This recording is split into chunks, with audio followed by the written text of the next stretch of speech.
Now Jehoram, the son of Ahab, became king over Israel at Samaria in the 18th year of Jehoshaphat, king of Judah, and reigned 12 years. And he did evil in the sight of the Lord, but not like his father and mother, for he put away the sacred pillar of Baal that his father had made. Nevertheless, he persisted in the sins of Jeroboam, the son of Nebat, who had made Israel sin. He did not depart from them. Now Mesha, king of Moab, was a sheep breeder, and he regularly paid the king of Israel 100,000 lambs and the wool of 100,000 rams. But it happened when Ahab died that the king of Moab rebelled against the king of Israel. So King Jehoram went out of Samaria at that time and mustered all Israel. Then he went and sent to Jehoshaphat, king of Judah. The king of Moab has rebelled against me. Will you go with me to fight against Moab? I will go up. I am as you are. My people as your people. My horses as your horses. Which way shall we go up? By way of the wilderness of Edom. So the king of Israel went with the king of Judah and the king of Edom, and they marched on that roundabout route 7 days. And there was no water for the army, nor for the animals that followed them. And the king of Israel said, Alas, for the Lord has called these 3 kings together to deliver them into the hand of Moab.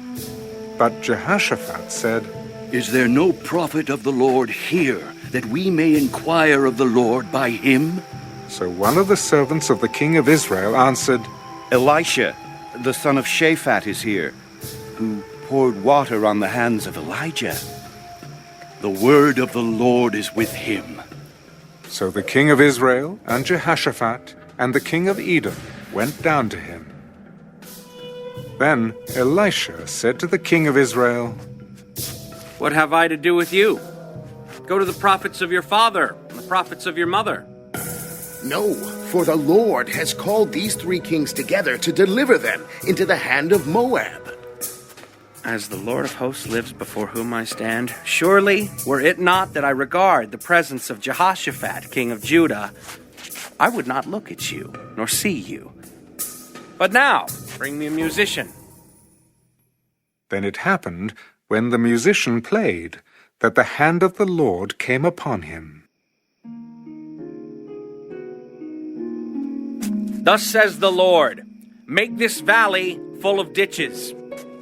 For thus says the Lord, you shall not see wind, nor shall you see rain, yet that valley shall be filled with water, so that you, your cattle, and your animals may drink. And this is a simple matter in the sight of the Lord. He will also deliver the Moabites into your hand. Also, you shall attack every fortified city and every choice city, and shall cut down every good tree, and stop up every spring of water, and ruin every good piece of land with stones. Now it happened in the morning, when the grain offering was offered, that suddenly water came by way of Edom, and the land was filled with water. And when all the Moabites heard that the kings had come up to fight against them, all who were able to bear arms and older were gathered, and they stood at the border. Then they rose up early in the morning, and the sun was shining on the water, and the Moabites saw the water on the other side as red as blood. This is blood! The kings have surely struck swords and have killed one another! Now therefore, Moab, to the spoil! So when they came to the camp of Israel, Israel rose up and attacked the Moabites, so that they fled before them, and they entered their land, killing the Moabites. Then they destroyed the cities, and each man threw a stone on every good piece of land and filled it. And they stopped up all the springs of water, and cut down all the good trees. But they left the stones of Kaharaseth intact. However, the slingers surrounded and attacked it. And when the king of Moab saw that the battle was too fierce for him, He took with him 700 men who drew swords to break through to the king of Edom, but they could not. Then he took his eldest son, who would have reigned in his place, and offered him as a burnt offering upon the wall. And there was great indignation against Israel.